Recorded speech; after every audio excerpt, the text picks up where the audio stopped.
Halo teman-teman, bagaimana kabar kalian? Semoga selalu dalam keadaan yang baik-baik saja. Pria ini adalah seorang mantan pemain sepak bola yang berasal dari sebuah negara di Afrika Barat yaitu Ghana. Ia ditangkap polisi dengan tuduhan pembunuhan dan mutilasi.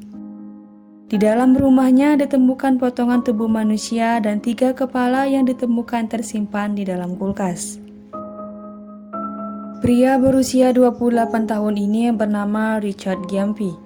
Ia belum menikah dan tengah bekerja sebagai seorang komentator olahraga sepak bola populer.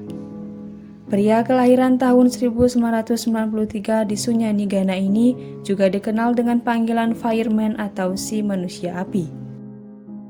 Pada hari Minggu 22 Agustus 2021, seorang pria bernama Thomas Egi mendatangi rumah Richard untuk mencari putranya yang bernama Louis Ekmeyang Jr.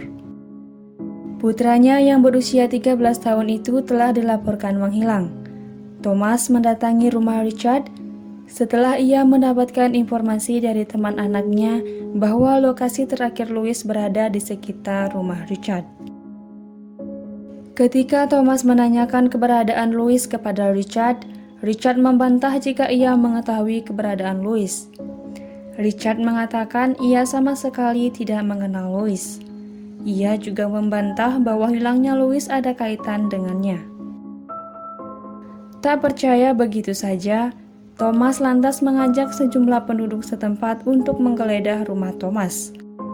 Awalnya mereka tak menemukan hal mencurigakan, sampai akhirnya Thomas melihat sebuah ruangan yang terkunci.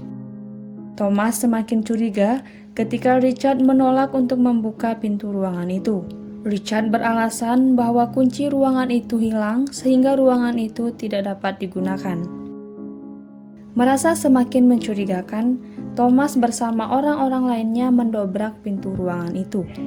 Mereka lantas menelusuri ruangan itu dan memeriksa sebuah kulkas. Betapa mengerikannya, di dalam kulkas itu terdapat 3 kepala manusia yang terpenggal dan bagian tubuh manusia lainnya.